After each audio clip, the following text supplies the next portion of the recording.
what's the crack? Back with the podcast. Before we get into it, just want to say a big thanks to the Arts Council for holding us down during lockdown. We literally probably wouldn't be doing it if we didn't get the cash for that. So big ups. Like it actually was a savior. So now we're getting to do fun conversations with cool people. First up, we've got Emby, aka Alex. What's the crack? What's good, baby? How are you? I'm good. What are you guys? Yeah, good. Like we've been busy trying to do stuff again. Like I think we've just been trying to work out TikTok for like the last like legitimately, like I'm not even gonna lie, like it's been my advice to everyone, just like don't listen to what everyone tries to tell you about your art. Just if you want to make TikTok, just dance to your shit and then like actually go do it. It's like, oh my god, this is too much. It's so weird though, because like you can feel the generational divide so much where like my brother and sister, just it feels so natural for them to just fucking do stupid videos and stuff, whereas I'm like, I am the other way, like I wouldn't even consider myself an okay rapper, and like I would, like till recently I wouldn't even rap like in public. Do you know what I mean?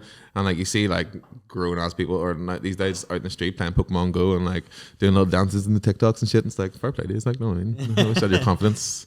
I kind of like though that it's brought back, because there was like a big period in like hip hop and all, especially where like dancing just sort of disappeared, you know, and it's like come back. Well, I don't know if TikTok's the it's not the main thing. Your barometer is slightly. And like the dances aren't as good. Obviously, the dancing isn't as good, but there is something about like. And I'm doing the WAP. Yeah. The dancing in hip hop's back to its roots with 14-year-old white guy. No, a lot of hip hop dances. Some was like over sensationalized. Some of it was shite. Like, but oh yeah, definitely. Yeah, but it's more iconic, I suppose. Yeah, but it's like brought back stuff. Not that I like love the Jabberwockies or anything like that, but you know, it's like people that were good are starting to come back and shit like that. It is interesting. Yeah, that video they did with the baby was actually really cool though. Yeah, it was. That was sick, because like I actually hit that combo Yeah,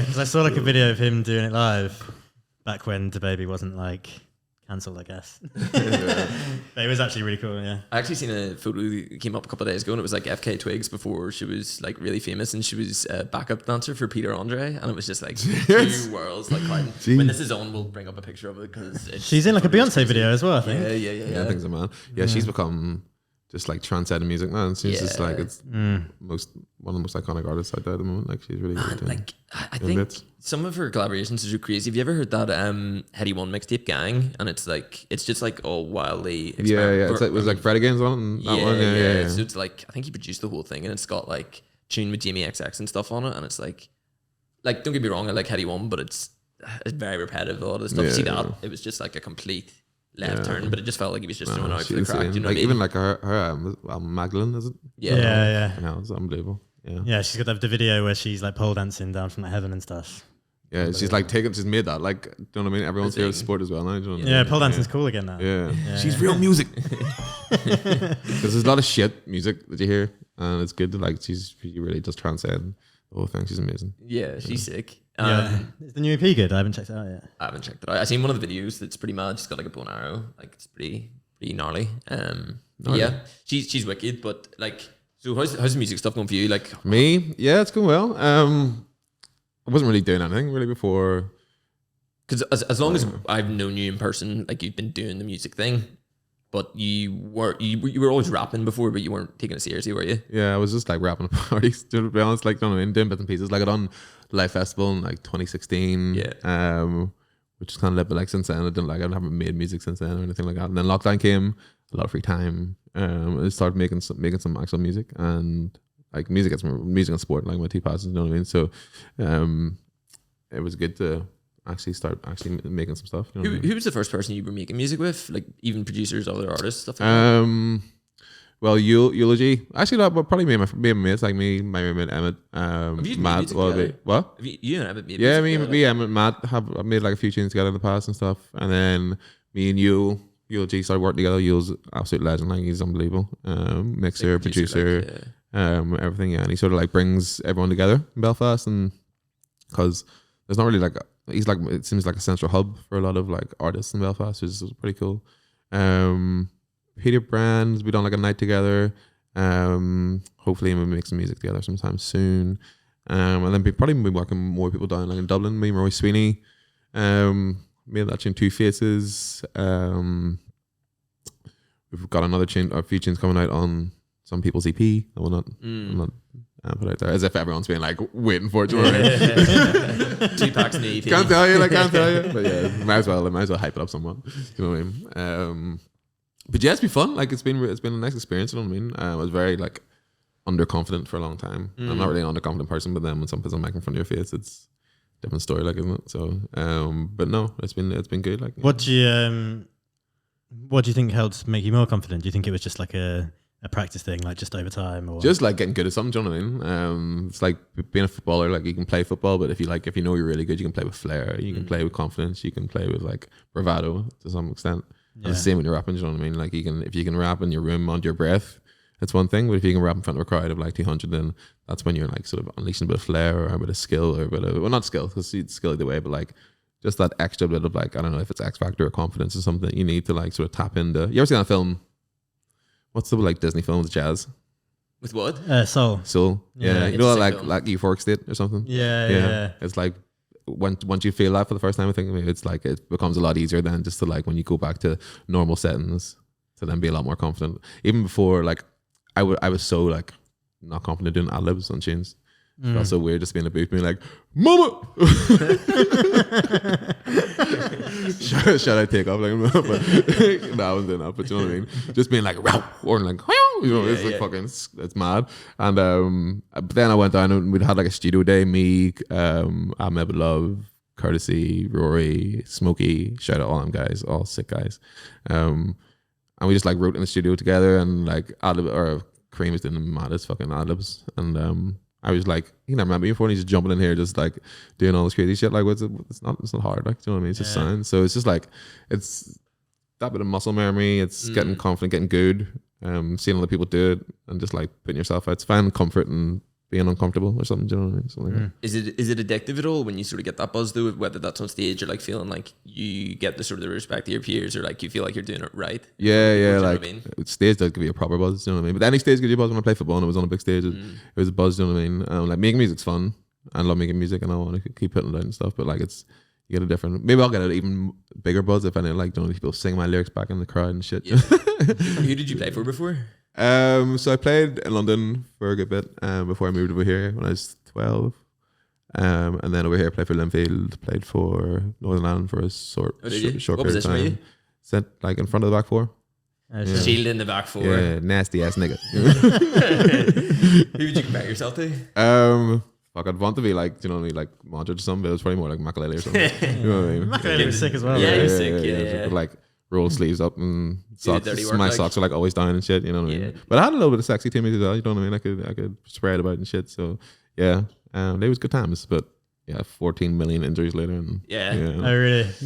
I was always one of them ones. You know, like you have someone on the team like, yeah, my brother had Chelsea United and he just like got injured and was like, nah, never me. Like I'm gonna make it.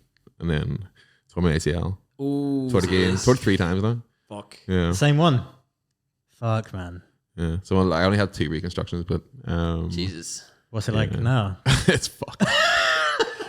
It's kind of like it's you need our podcast for me to be depressed on, because yeah, no. I mean, that's like serious shit, even for like, you know, pros that have got like actual medical teams around them and everything. Yeah, I probably didn't treat mine great too. Like I did love a drink and love to rave and shit, you know what I mean? And like probably didn't help it. That's all. I wasn't like. It's funny though. Some of the best players I've ever played with were all like love going out on a Friday, playing on Saturday, and they still were better than me. That's how I knew I was never gonna make it. They're like, you know, they could get in the sauce and then still. This match I never Saturday. forget.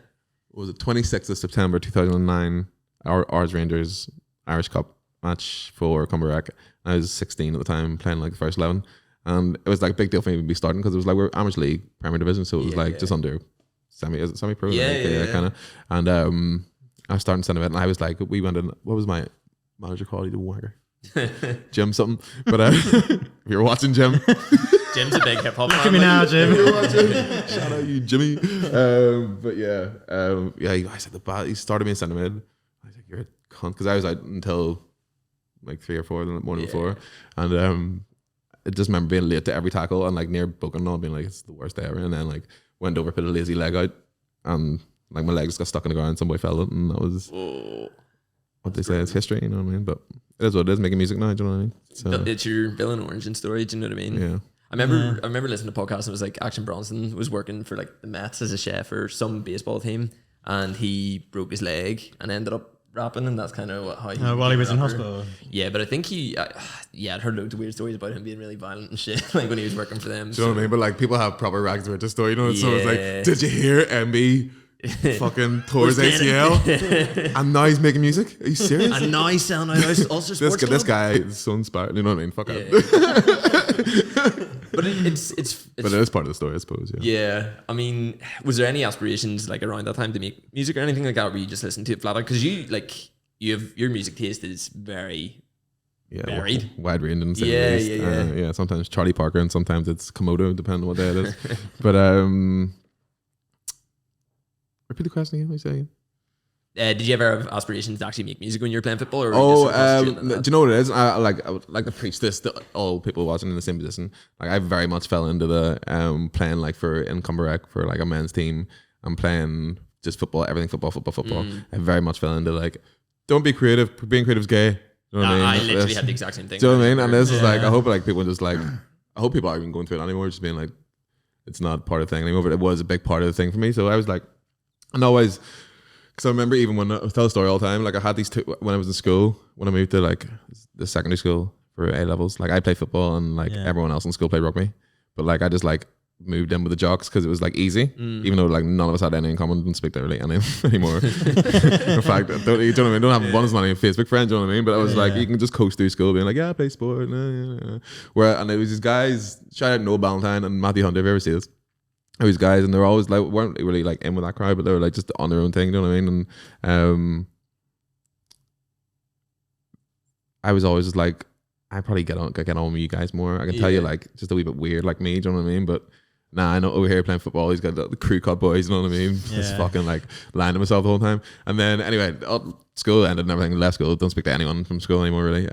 But was out at like a dubstep night in Menagerie. And obviously that's my lane, you know, I love dubstep, and I think there's maybe 40 people there, you know what I mean? I think I actually might have went on my own, because I would do that, you know? I would go to like a night at Belfast, and we'll talk about the scene later, but I turned around and it was Noah Ballantyne, Matthew Hunter. I was like, see, fucking like all the shit that I was into is not gay, it's not weird, it's fucking, do you know what I mean? It's just what I should be doing the whole time, and not listening to all these fucking idiots telling me shit's gay when it's not, and even like as if like the connotation to be using to describe something, do you know what I mean? It's just all bullshit anyway. It's mad how like it's changed so much since you're in school, whereas like that was what people called it, was like gay, like if it was something that was remotely creative or like masculine, do you know? Do you know what I mean? Like see, looking back, I wish I would have done art, drama, music. I wish I would have done all three.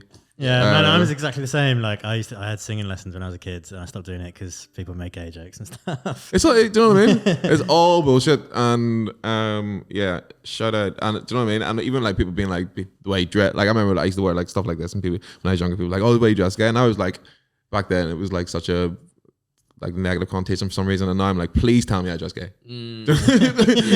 because they know how to dress. Straight people know how to dress anyway. Do you know what I mean? It is so fucking stupid when you look back on it, but at the time you're kind of like, because you want to fit in so bad. Do you know what I mean? My accent fucking changed when I moved over here because I want to fit in so bad. Do you know what I mean? It's all the pressures of shit going on from whatever age, whatever you're doing is like, and looking back on it, do you know what I mean? There's so much of a change, but it's this way you have to fucking proceed. Like, I still think that like the creative scene in Ireland, especially, is still kind of going through those growing pains. Where like, big time. It's mad how like even if you talk to people you went to school with, still now when it's like if they're anybody's entitled to work whatever fucking job they want to do, but it's like you say you're doing like music stuff or whatever, and they're like, all right, cool. When are you doing, something serious or like making money? You're like, oh, fuck. Are you still fucking making that pathetic music? Like, yeah. Do you know what I mean? Are you still at your wee job? It's and it's because you're full time music, aren't you? Full time, like doing something creative anyway. Yeah, I don't know. It is weird. Like you sometimes do get people being like at the Christmas table, you know, like, oh, there's Dylan. What are you doing for a job again? And then over here is like, my son's an accountant. It's like, but like, I'm fucking sick too. You know what I mean? That is a real like generational gap, though, isn't it? Because like, I feel like even people who don't make like creative stuff now, they'll be making videos or TikToks or whatever. Whereas like people in like our parents' generation, it's like, you go and do your 9 to 5. Yeah, shout out Tommy the Entrepreneur. Oh yes, yes. I seen that guy today with his fucking shoes, his socks stuck, his trousers tucked into his socks. I'm like, bro. He's Gary You know Vee when for people like, Smicks, you know when people do like Instagram versus reality? I'm like, this guy, he's like all ready to go with the hair slicked back, everything, and then like walking down the street, your fucking trousers tucked in your socks. Like, bro, come on. But yeah, but even his doing his badly timed transition videos and shit. I'm like, see, if this old man's like going out and making a following for himself, you know what I mean? It's like the market's out there to be ravaged. Yeah. You know, and he gets like I had people that went. This is the other thing. I had people that went to school with me, and I seen on like Instagram, Facebook, them putting themselves like going to his chats, and I'm like, you're paying money for him to tell you to write down your goals every morning. Is he like? Oh, I thought is he doing motivational stuff? I thought he does, he does workshops, everything. People Sick. pay for like his life coaching. Have you ever seen Jeremy like, doing life coaching? Yeah, I reckon Jeremy would do a better job. Than like see anyone who can just make you fall for their hustle. I don't even care what it is. Like props to you. You know, really props. Yeah, people. You know, people are like you see on fucking Balenciaga selling like high vis vests for like $600. Fuck it, you know what I mean? People aren't bad. Yeah. Like fair play. That is mad as well because I've got someone that works for in the like clothing industry, and they were talking about how like all the Balenciaga shoes and stuff, they're just like made for the exact same price at the same factory. It's all the bullshit stuff. It's all People yeah. just buy them, like Everything's just for the image, everything's a fucking image thing. Like, it's all fake. But yeah, it's mad. I mean, you were obviously listening to music when you were younger, despite like you weren't maybe making it and stuff when you were in school. So when you were back in London, you were listening to a lot of grime and shit, I'm imagining. Yeah, well, so I could like come up and grab like my friend group would have like been listening to like DJ Watt and like Kano, Wiley, Chipmunk when he was 16. What part of London were you from? North London, Enfield. Oh, okay. Yeah, but like in the gaff, like you put on the big bad, like I listen to dubstep and grime and rah, rah, rah, all the time. But when I'm in the gaff, I'm listening to Brandy and fucking Charlie Parker, Thelonious Monk, and all these Angie Stone, Jill Scott, D'Angelo, fucking Bilal, like the list goes on forever. Jasmine Sullivan, her, do you know what I mean? So it's probably listen more R&B than I do anything else, like more soul, R&B, jazz, hip hop. And then I listen to a load of grime, garage, dubstep, jungle, Afrobeat, footwork, you name it. Anything but calling it urban, it's fine with me. I'm not calling it that. That is the worst. Fuck it. Oh my god! Like, see people just being like, "Oh, urban." What are you trying to say? Like, what poor music or something? I've seen even like, do you know that singer Rachel?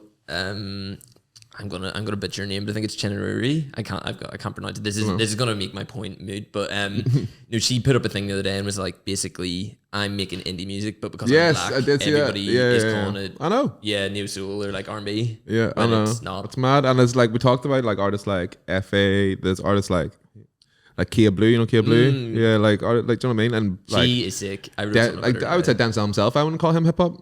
Man, he's making weird. He's making like rock music. Big crush, like. Do you know what I mean? Who's that guy from Florida with the mad dreadlocks? Denzel Curry. No, well him as well. But like, there's another one who makes really Zilla rock. Kami.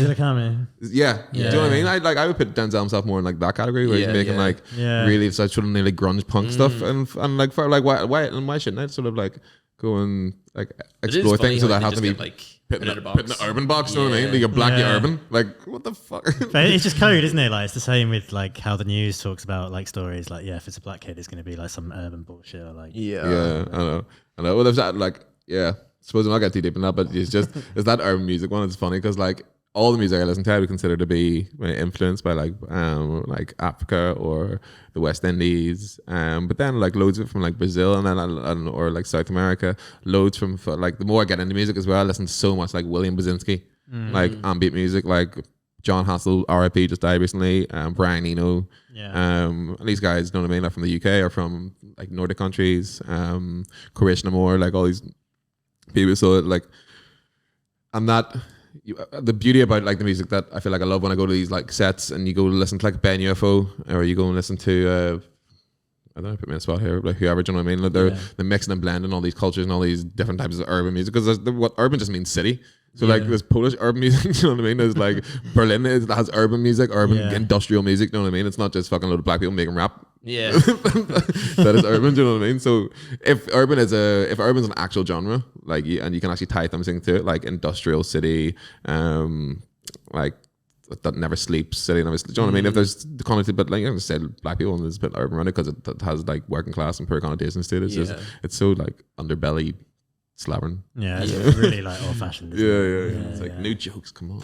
But I guess like a lot of those kind of genres and stuff like dubstep and shit, do kind of originate from cities like London and and like even like the dub culture all comes from like Jamaica and the West Indies, and hearing those like rock cuts and seeing how that turned into like what Gans is making, and with like really like Middle Eastern dubstep and Komodo and Khan Neek, and the guys making real like chest plate really like UK based witty stuff. And as I say, just like taking, well, we'll do one of the freestyle later, it's like one of those sort of tracks, but yeah, it's good to see, and that's why I love UK mixes and UK DJs, because they find the best. You can put 25 genres and it's not just like a techno set and there you go. Do you know what I mean? Yeah, the dub stuff's really interesting. I had no idea about like that kind of origin for it until like relatively recently. Where I watched like a video about where they were like in Jamaica, where they were like messing with the speakers to get them as loud as possible and like maxing out the reverb and stuff. It's fucking crazy. Like the amount you can do with like.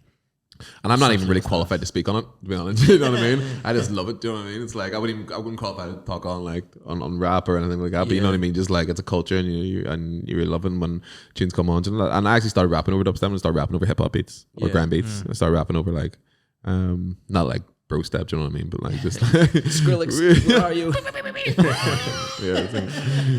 No, them boys being like just like there's 5 boys in the bedroom in like Liverpool or something being like. But do you feel like you can just make any sort of music at the moment then? Because I would say like because of that background, you feel comfortable doing like a lot of different shit. Like R&B, hip hop. I'm learning sort of like how to host drum and bass and jungle nights, which is way harder than rapping. That's a different art form. Like, that's way harder than rapping. Yeah, rapping's so easy. Like in comparison, because just like you know, like you don't even think of the words; it just come off because you know the one before it, and just all rolls off the tongue, really and truly. But it's like kind of having to be like a stand-up comedian on rhythm, and I'm genuinely not that funny, really and truly. Do you know what I mean? I'm not like funny, but you just have to like tie it in the right bits, sing at the right parts, talk at the right parts, like and get really drunk so you don't have to remember it. You know what I mean? Yeah, that's what you did, isn't it? Yeah, I did like a boiler room thing with Absolute like a while ago, and they were basically like just get drunk and do it a lot easier. And at the start, I was pretty stiff, and by the end, I was just and I was like, oh, I'm not gonna put any videos of this on Instagram. I'll put up a photo so people know I was there, and then like Absolute shared a fucking video of me like just screaming, and I was just repeating the same shit. Like, you know when you're so drunk you can't even think of something different. It was really funny. So scummed, I was like, listening to. We done the Crilli show, the drum and bass one. With shout out B Origin and shout out Mark System. Whoever else played, I think and the Crilli guys, Kev, David, and Seamus. But yeah, Dave sent me the mixes like on SoundCloud, and I was listening through, and I like hungover, and I was like, oh my god, you know, you don't want to hear yourself like, fear, like just talk in general on a video, an Instagram video, or something. These are bad, and like I watched back on Instagram or not Instagram, just watched back videos from ABA Festival, and it's like. What? Because it's a funny story. Like went on, had like a bottle of rum, and I was fucking bricking it. It was pretty early as well, right? It was like 6 or 7 o'clock, yeah. But it just because there was like 400 people already, I was like, and there was no one in there for me. Do you know what I mean? They were there for the person before, but then it got really busy. So I remember looking like under the decks, and there was like this much left in the bottle of rum, and like no one else was drinking it. So, but I like in an hour, I drank like a full fucking like bottle of rum, freaking out the whole time. I'm sweating. But nah, it was a good crack. You just have to get blocked on you and just you just have to go for it. Yeah, you just have to go for it. Like, see, doing that shit's over for like, do you know what I mean? Nah, Steve being like, like, because you'd have to do stand up like sober, wouldn't you? Because you just get drunk and start slapping at people. Because people can be confrontational. Dude, laugh, bitch, laugh. This is good shit, you know. I mean, I was in the crowd for that AVA thing. I didn't think it was like you didn't come off as but surely you like are able to like snap into a certain zone, even if you're that's what I'm saying before. You go into like sort of like euphoric state, and like it's funny. People were like, "Oh yeah, that looks sick." Like, how do you feel? And it's like, I don't even remember. Just a blur, like, I remember any of it really. Like. Where's like your bucket list, like stage or like festival to perform at, or like with someone, or have you got anything in mind? I don't know. Festival, like Outlook actually, on a boat and Outlook with like some mad dubstep DJ, the Fallow Two Chalice or something, or Fallow Two Chalice or like Oblig or something like that. That would be mad, and that would be like a bucket list thing to do for sure. Shell something up on a boat. That's pretty far. Are you going to any festivals this summer? Well, probably go to AVA. Probably go to where else will I go? I don't know, because it's hard to know like what you can do and where you can go and where you can travel to. I think it'll be okay this summer. I mean, we fucking said that the last few years. Like AVA last year was like the first thing we could really do. But we don't have to travel for it, you know what I mean? So but if I had sort of carte blanche to choose like where I wanted to go, Waking Life in Portugal, they would like the Giggling Boys run that. That was a sick festival. Where else? Yeah, I still haven't been out yet, so I'd love to get there. Yeah, for sure. In terms of live performances, like the other day when we were speaking, you were talking about Little Sims quite a lot. Like, yeah, what do you make of her? Like, just as top three, like because we've been talking about top three, or any artist, any genre at all, ever. No, not ever, not ever. But I mean, at the moment, it's just having like a purple patch, and it was funny. Like, people just felt like Drake could release farts, and like it would be like, what's you know what I mean? Everyone be like comparing it, being like, what's going on? And that weekend, Kanye's album come out, Drake's album come out, and Lil Sim's come out, and listened once, and listened 100 times. Yeah, do you know what I mean? Didn't even really promo her. Man, I was actually really worried because like, I loved Grey Area. That was like probably my favorite album of that year. Yeah. And then the first single for this came out, and then it didn't do like crazy well, and then it was such a long rollout. It was like 6 months before the first single came out on the album, and I was like, man, this is it. Like she's primed and ready for this moment, and it feels like they're just fumbling the bag. And then the album came out, and it didn't really make that much of a splash, but like it feels like just because it's so good that she's actually kind of got get there eventually. Because do you know what I mean? That you can. Obviously, there's a lot goes into like promoting and all that sort of stuff. But like, if the product's good, like if it's really really good, like people will buy it, and I will listen to it. Sorry, in this instance, but yeah, that album was so like musically perfect. She only had one feature as well, which is mad. Yeah, that's right. Which is testament to her as well. Yeah, it's a Bog Jar. Oh yeah. But yeah, we went to see her in Dublin, and like the show was so like immersive. Just like it was really inspiring. Do you know what I mean? And but I always say she's top three, and it's not like superlative. I think she's definitely top three for me at the moment. She's got everything. Like, cause like you were saying about that musicality element to it. Like that's there. Like like it's there. Like the storytelling there. Like it's even just the confidence thing. Like I imagine being on Top Boy and stuff probably helped as well. It's like it definitely feels like the UK is starting to have that like moment, like cultural moment now, where like rappers and like artists are like big figures that are sort of permeating the zeitgeist, if you know what I mean. Yeah, I'm waiting for her to like break America. I don't know. Like I know that like Kendrick shouted her out as like one of his favorite. I don't even have like as rich me being like, you know what I mean? $1,500 being like, oh, I don't even want to break America, but like, it's not necessary. It's not like you don't need to. Just, like your range is so big now, and like Stormzy headlined Glastonbury without doing anything in America. Yeah, really. Like you could do like, in my opinion, anyway. Obviously, there's a huge market there, and there's loads of shows and whatever, but like, there's so many other places you can go, and so much access to you now as an artist, and so many like avenues for you to play, and there's money to be had like in places. But yeah, obviously like America would be sweet, but if she doesn't break it in America, that wouldn't mean anything to me. I think she's still top three. You heard it here first in this podcast. Fucking Little Sims is top three. She's North London as well, so obviously she's top three. Yeah, she's a Spurs fan as well. Well, she is just top two. Number one. I have her down as an Arsenal fan. I reckon she's an Arsenal fan. But anyway, top one for me. Yeah. Nah, she's sick though. She's sick. Yeah, I mean, like this year there's like Earl Sweatshirt album that came out that was pretty sick already. There's been a couple. There's like loads of stuff lined up, but last year was pretty mental for big albums. Like, yeah, what were your other kind of stuff that you were enjoying last year? Last year, to be honest, like my brain's kind of goes blank when I try to think of stuff. I just know that there is. Yeah, like in year, like what come my way? I was trying to think. Like, I had like my like Spotify ones. I had like TK Maids was up there as well. When did Thundercat's last album come out? That was before, I think. That's the best song of all time. Dragon Ball D-Rag. Man, the video's sick as well. Not even close. Like not even close. I know I'm being really like top three best of all time. Yeah. But this is not hyperbole. This is true. I seen Red Hot Chili Peppers playing Dublin, and it's Anderson .Paak and Thundercat support, which is fucking gnarly. I'm more concerned with seeing them too than seeing. There was the Anderson .Paak Bruno Mars thing, wasn't there? Saul was like, fucking off about that. I was actually he's playing in Belfast, but we got like Elbow again.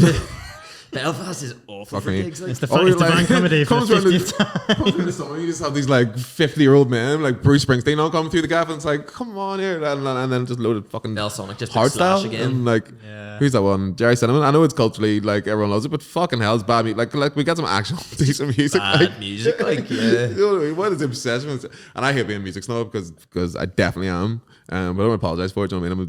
I'm just live my own. You don't need to apologize for Jerry Cinnamon Hay on this podcast.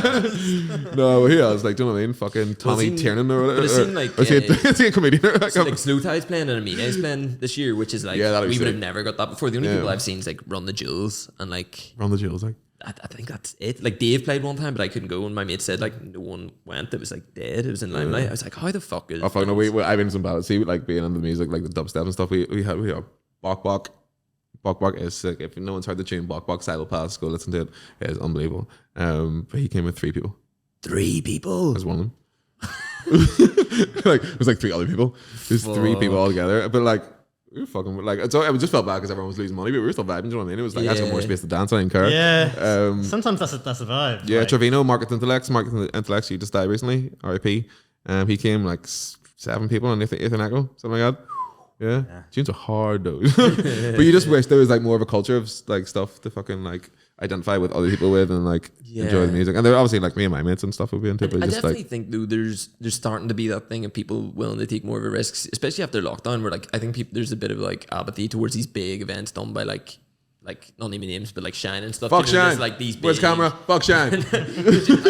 Like I'm just saying like the bigger events, you know, like Telegraph Building, where like you go and like sometimes you're not actually that into them, you're just going because your mates are going, whereas like people are now like, okay, I've had all this time locked inside, I don't want to waste any more time going to shit I don't want to go to. They're gonna have to start like judging tickets by like how big their smoking area capacity. Like, I've never seen anything like it. Like I used to do it love myself, but like not this much. Like I used to hate you go pay 20 quid to see a DJ. Yeah. And like you're not even into the music, you're just there like because of your music, and then you just sit and smoke there and like and that is Shine for me, do you know what I mean? And yeah. Whereas you going like people are throwing like parties and booking acts they really want to see, and like people are gravitating towards it a wee bit more, and I kind of hope this is what comes of being locked inside for so long. I don't know. Yeah, I mean, the audience is there because they go to all the techno gigs. No, it's just about I know, and it's hilarious. I think I said this before, but like the audience is so there. Like I always explain like Belfast or Northern Ireland in general as like a place that you imagine like it was just like a town in the world that never tried chips before. It was just like this is like you know what I mean? No one's ever had a chip in their life, like a proper chippy chip, wee bit of fish and all, you know what I mean? And and you open a chippy in this town that's never had chips before. Yeah. Like, come on, like everyone's gonna love chips. So I just see like as like urban music or like hip hop, rap, definitely not urban. As being like this chippy that is like if you open it, like there's no like down, there's no like if people want to invest in, if funding organizations want to invest in it, and Fair Play to the Arts Council, they've invested in like and what I'm doing, they've invested in. I know like Jordan and Leo and that sort of thing. Do you know what I mean? I'm saying like Mobo, and if they start to do it, there's such a market for it here, and big time. I think it's actually easier, or it's more not easier. Sorry, definitely not easier, but it might be more beneficial for like an organization like that to actually look at a place like this and see it as like a petri dish where they can sort of create something and push artists on. Where like if you go to places like London, Manchester, well, not all of them. I'm not saying everyone has like a free ride or anything, but it's like it's all been done before. Whereas you have a chance to do something very different here. Like don't get me wrong. There's obviously a lot of good like singer songwriters, and I'm not disparaging any of them. But we've seen that so many times. We know we can do that. Like we know we can make good folk music. We know we can do all this. Like, why is there not a push for like, especially when like hip hop and rap is like the most popular music in the world? Exactly. You know what I mean, it's weird. Like, yeah, you've got like strange. universities here full of kids that are all listening to that kind of music. Yeah. Like, they've all got a student loan that they're spending on fucking weed. Yeah. You know what I mean? Bumping that shit all night. You know, it's fucking great. That, like, it's funny, you know, people be like, cultural appropriation. It's like, no, all white people listen to this shit. Come here and listen to this music. Fuck indie music. Come over here and listen to this music. We're all welcome here. There's no cultural appropriation. I remember like when Clean Sailing did that grime gig, and it was like you and Leo, and it was like, what, 70 people, like max? I think we have 50 capacity, but 50 like had like 80 in the room. Whatever, like absolutely packed in, and it was like one of the best gigs I've ever been to, and it was just like the energy is mad because people have been waiting for something like this for so long, and it was just like raw energy that you wouldn't get in any other sound. Yeah, like I get all the gigs we've done so far. It's like ABA, done the one with Crilli, and on the Kaiso Sound gig. Shout out Kaiso Sound as well. The guys from Port Stewart, they're posted up in London at the moment, and they're doing like some of the maddest fucking nights in London at the moment, and done a night in Belfast there recently with me and Kessler and Scar Doggy. So yeah, them guys are sick. What were we talking about again before we got that? We're just talking about that grime. Oh yeah, that grime gig. Yeah, so the responses I get from all these gigs are like, Belfast needs this, messages and all being like, yeah, this is the best night I've had in Belfast in so long. Like, why is this not happening? Why is this not happening? And you can hear people talking about it. It's like a buzz when you're there, and then things go flat. I know. Do you know what I mean? Yeah, I think it's like there's no one's really been doing it before. There's no one to like look towards, and then it's kind of like if people sort of fall off for a wee bit, getting back on, they have to motivate themselves because there's no one else around them doing it. Like there is a limited amount of rappers in Belfast. Like we were even saying, you know, even in terms of like it's a lot of the same people doing the same stuff. There's like limited people to choose from, even for bookings and stuff like that. If lockdown hadn't happened, I feel like that would have become like a regular thing. I'm not like, and like I wouldn't want to hear me every weekend in the same place. It'd be different if you're doing like a gig here, a gig there, doing like something here, something in Derry, something in another place in Belfast or something. Do you know what I mean? But if it's just like the same rappers doing the same stuff in the same places, or only doing like their headline shows or whatever, and then things are quiet for ages. Do you know what I mean? It's just like this makes it very difficult to actually not want to continue. I think I'll always make music now that I've started making it. That's not like it's a hobby that's like not gonna fall off. But I mean, it would be nice to like be able to have like some consistency and seeing like a culture for it. Like there's something about having a community around you and stuff that makes it so much more enjoyable, also easier to do. Like, do you know what I mean? 100%. Like, I mean, you've been hanging around a lot with like Rory Sweeney, like Kareem, Ahmed, all them ones. Like, is that sort of pushed you more just being around them as well? Yeah, it was sick. I'll tell you about that studio session we done in a gaff, and I would never really write on the day. I used to like get beats and like write away to them, and then or just have like bits of rhymes and like I'll piece them together for writing on the spot sort of thing. And we just played this track that we've performed out like quite a few times now. Me, Gav, Kareem, and Smokey on the track, and we just all just wrote that within like half an hour and around. It was like, do you know what I mean? It was like it was as I always compared to like sport. Do you know what I mean? If you see everyone else like doing shit, and then now I write, and like I was in the studio there. I just come from the studio like half an hour ago and wrote the track there and then. Yeah. Do you think it? Much, you know what I mean? So do you think it changes how you write? Do you think you like end up writing about different stuff? Yes and no. I feel like a lot of the time I write about fucking nothing anyway. Do you know what I mean? There's like I have songs called like unreleased, like Boys Cry 2, Black and Irish. You know what I mean? They're really like introspective sort of. I'm saying a lot, but a lot of shit. You know, a lot of, like especially when you come on grime, a lot of stuff is just like floor orientated, complete fake braggadocious, like sort of carry on. Do you know what I mean? Fake it till you make it, sort of carry on. Well, who else are you fucking with that maybe that you haven't done stuff with, or that you're just enjoying fucking listening to? Because there's so many people that have come out during lockdown. Like, oh yeah, who have I even listened to? Or like I actually ran into. We done a gig with Nilo after his after party. Because we were down at. Was it the same night? We supported Lord Apex. Well, Gavin, Kareem, but me and Smokey jumped on for that track I was talking about. And then after that was like an after party for Nilo's, like his gig for his album. Yeah. So we just done like a bit of spitting, or just like spotting a couple tracks there. But I was talking to Shiv after. Would love to work with her. She's sick. And she's amazing. Her voice is something else. Genova, like to work with him. Who else? Khaki Kid. Big A, he'd be sick to work with. People up here, Rooteeth, really, he's a bad boy when it comes to rapping, you know what I mean? Yeah, he's one of the hardest with like a proper like Northern Irish accent. Yeah. Who have I heard actually? It's not too bad. That guy Steve Block's actually. I think he's good. I think he's sick. I actually give him props, like, because it's very hard to rap in his accent, and like obviously I come from London, lived there till I was 13, started rapping, and if I start even trying to rap in this accent, it just sounds so fucking weird. Yeah. Which is crazy to me. Do you know what I mean? But it is what it is. But yeah, rapping on this accent is quite difficult, and it takes a lot of like I don't know. It's hard to have the cadence in the same way. It's hard to find the spaces for breath. It's hard. A lot of the inflection is like on the up all the time, so it sounds kind of like goofy sometimes. Like, do you know what I mean? If you hear being like, "Don't chat to me," because do you know what I mean? Don't chat to me. Do you know what I mean? The difference between that is like. Like complete. Do you know, if you're getting on a drill track and you're saying "don't chat to me," or you say "don't chat," do you know what I mean? It's very like how you portray yourself is like it seems very different. So that's so true. Yeah. But then that's why you maybe don't have to go down that route. And you have to do something a bit different. Which is what they do. I think that's sick. Who else? Me and Leo have been talking about working with each other forever. We've got like a few tracks we've got onto, but we want to actually get like a proper time in the studio.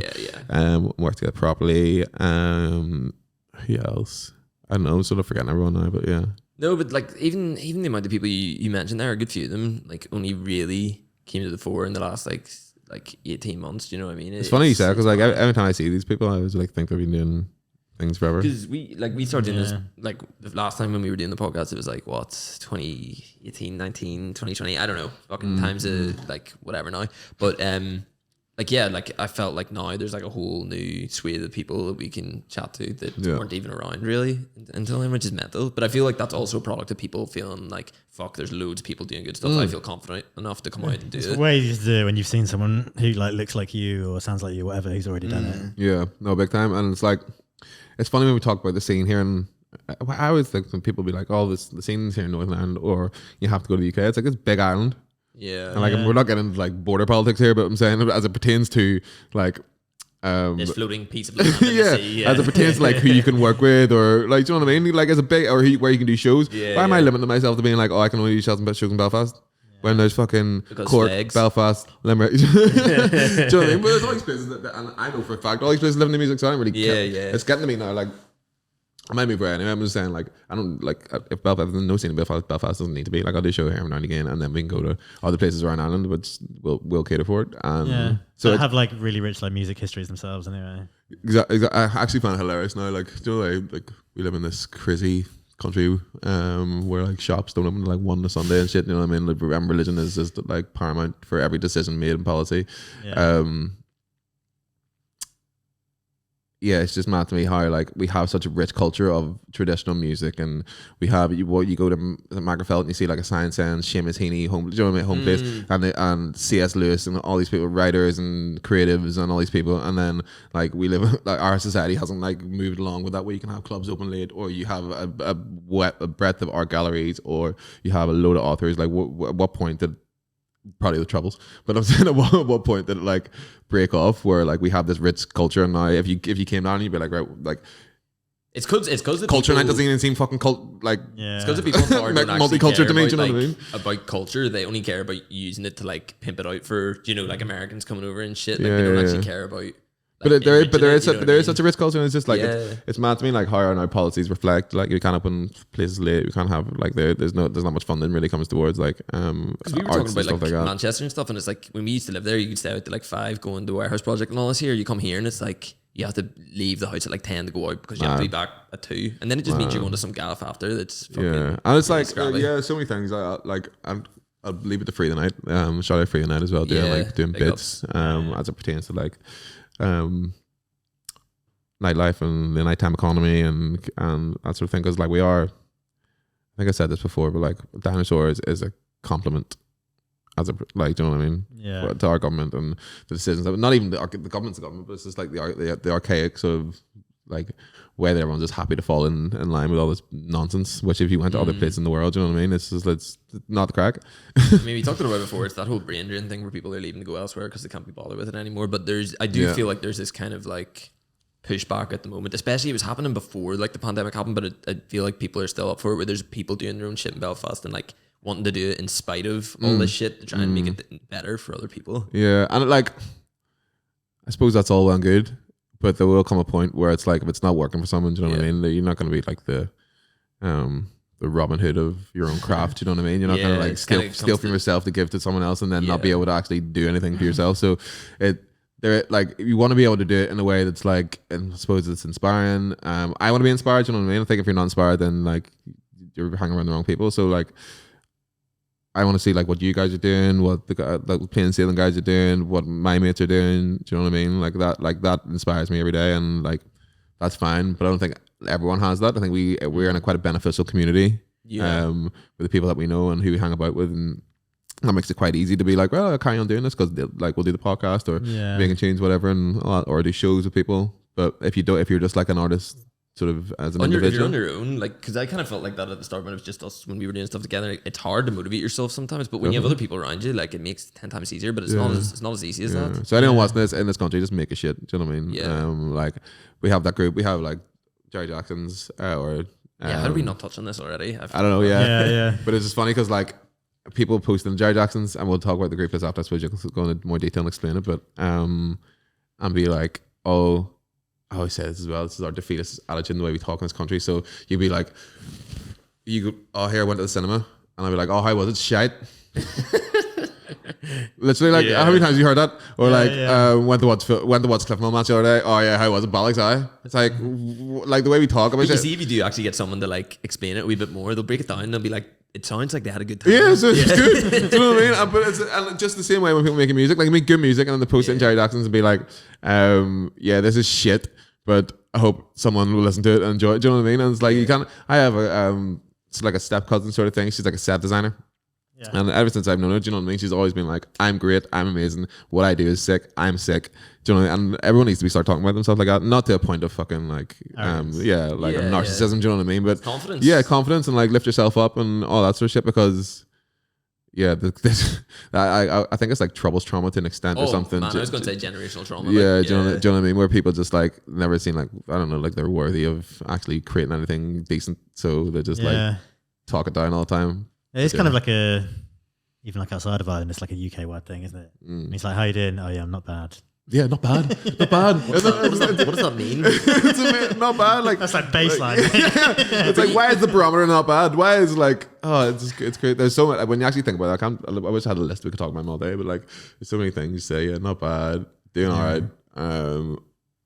Yeah, could be worse. Yeah, not that you have to walk around every day being like this microphone. Yeah, but like you could have some sort of punch for life sometimes. But maybe like the landscape we live in doesn't really give you much of a punch for life. People do find it like very intimidating though. Like I've definitely felt like that before. Like when you see someone who like seems like they've got everything in order and they feel really good about what they're doing, sometimes you can just be like, well, I don't feel like that. This is fucking shit. Yeah, do you know what I mean? But like obviously like that's not good either. But like yeah, it is like.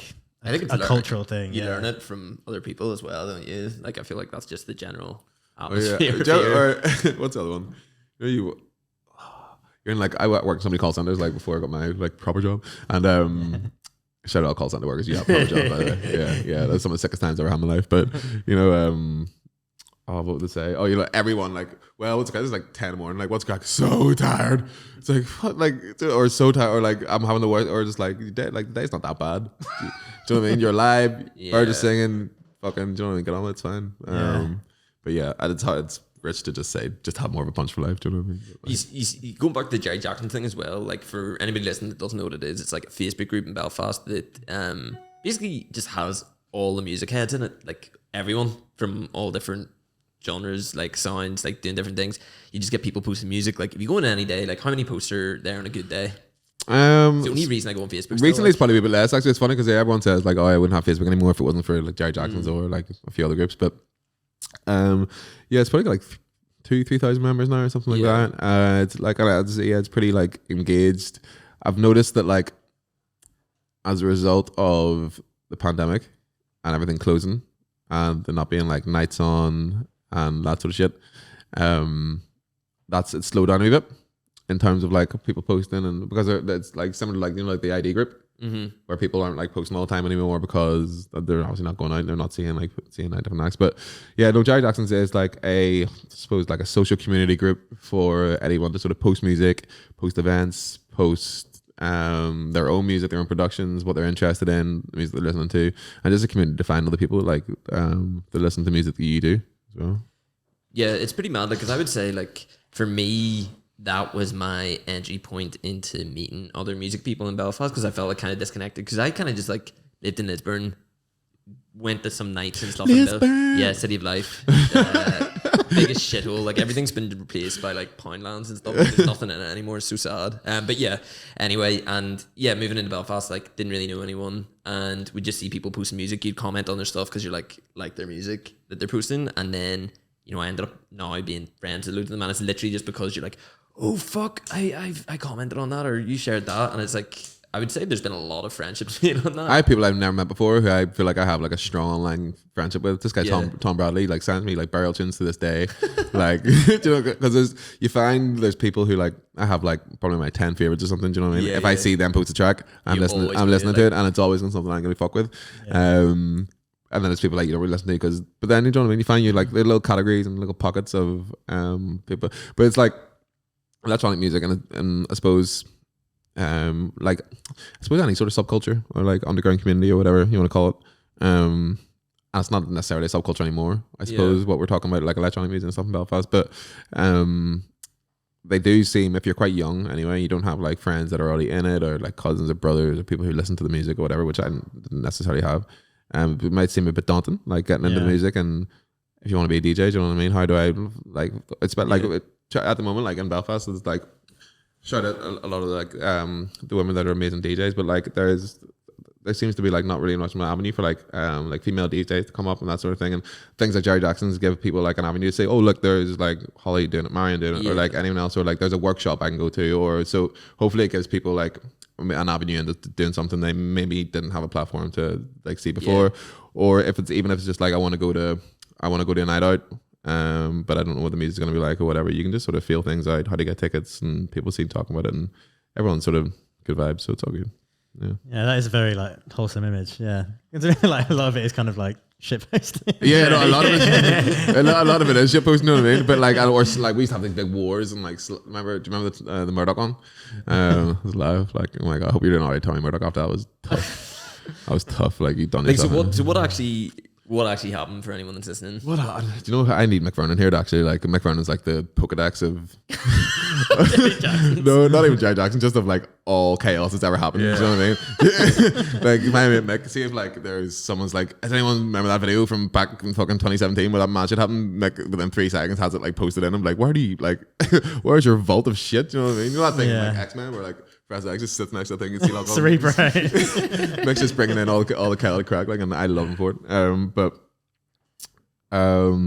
it's just some of the moments that it would have had, like, you know, where there's arguments break out. Yeah, it's just so the shit that becomes a meme. What was it about? I think it was maybe just people arguing about trance or something, or like just like general like snobby music argument or something. Kicked it off, and then the things that are being said like, "Why didn't you fuck up? You really left the smoke." And you know what I mean? It was like the slapper was just getting really like. Terrible. Eddie. Yeah, not even good. So, like, we're trying to be away from that in more recent years. And the group's organic. Like, I don't really do anything. I think I've added 3 people to it my whole life. Like, and it started just from university, yeah. Yeah, me and my mate John. So, like, I met this guy. This guy, like best mate, John Nelson. Something. Yeah, I mean, shout out John. But yeah, I met John like in uni. I was in uni with like. Went to Korean somehow. Don't ask me how. I ended up starting in North London, ended up in Korean. It's mad, but yeah, me and John, or like I was walking down one of the wee like what do you call them? Halls. With like my roommates from Ballymoney or something. Shout out Ballymoney, like, but I'm you know me, we're not the same. You know what I mean? So it was just like, what am I doing here? Do you know what I mean? And then I heard like Digital Mystics Haunted, which is like. Bad man tune. It was like one of my favorite dubstep tunes being played through a wall, and I was like, "There's no way. Am I hallucinating now because it's such back rack? I'm trying to create something in my head." And I was knocking the door, and I was laughing talking with someone this the other day. Like, you know, when you're on holiday and you just met someone, and you're like, because I was like, "Well, he's going on holiday with my mum, so you have to find a friend on holiday," and you'd be like, "Can we be friends?" And I was like, "We on uni." He's like. I'm not even ashamed to say it. I was like knocking on the door, like, can we be friends? He's like, come in, yeah, we just like smoke the bowl or something and just like listen to loads of dubstep, and then we're like putting each other. We're on Facebook and like, well, this is like 2011 or something. So we're posting like 10, 12 tunes on each other all day, which isn't really the vibes, like, you know what I mean? So we're like, we'll make a little group for ourselves, and it was just us 2 for like 6 months, and now like 10 years later, it's like. So many members. So yeah, we're trying to push it on now. We're all going to be living in the metaverse like in 20 years, and people are still going to be posting Jerry Jackson's. I know, as long as we get our branding, and quickly enough we get a little Jerry Jackson's NFT and shit. You know what I mean? I say NFT 40 times. I have fuck all idea what it means. It's some fucking bullshit. Yeah, I seen Gav actually, you know, Curtisy shared a picture on Instagram. It was like, this is an NFT, and it was just like a road sign saying, "Do not look at this sign." Have you seen those guys on Twitter that get their NFT stolen? He's like, all my apes gone. I literally don't understand it, but I talk about it like it's the second nature, like metaverse and fucking NFT. I have no idea. Yeah. Crypto. I want to wake up in the morning, put on my VR headset, and just be immersed in Jerry Jackson. Can you imagine? Jesus. Don't know if that's where you want to be. Like everyone just like, you know what I mean? What's that? Let me sketch. Like or like X Factor or something, you know? He's like Robert. Party talk. Yeah, it's like you're in an afters, but it's like 9 a.m. and everyone's just depressed. Oh my God. Sun's coming up. Someone's lighting a fag off the cooker. I don't miss them days. Like, I can't even party like that anymore. I used to be like really good for it, bad for it, partying, but like, nah, I'm too old for shit now. Yeah. Just a rapper. Just trying to rap. I do my verse, then I go home and have a bath. Yeah, I would like. I actually done that. See, like that Crilli night. That's how I knew I was getting like properly old. For the sake of the podcast, I'm 22, but I'm not. Yeah. Yeah, you were that Crilli. I went that Crilli night. My knee was killing me, like obviously because you heard early in the podcast at Banny. Yeah. But yeah, I went home and had a bath, got in bed with some chicken nuggets at like 5 o'clock in the morning, just after doing like this big rave host, and I was like, is this me now? Like, is this what I am? Like a fucking pathetic little singer that just goes to bed after nights out. What have I become? Like, so yeah. No, I think a lot of people secretly would prefer that probably. Nah, I don't know. I think it's just me, man. It's a back crack. Nah, I got back to it soon. Need to make juices flowing again. But yeah, I think like we can end it there and kick into the freestyle part 2. It was good having you. Like, is this your first podcast you've ever done? First, yeah. Yeah. I don't even think I've done an interview before. So Mad. yeah, it's good fun. Yeah, sorry I had to listen to me fucking babble on. No, I feel like sweet. we were just rambling for a bit there, but it was all good shit. Like, Yeah. cool. Like.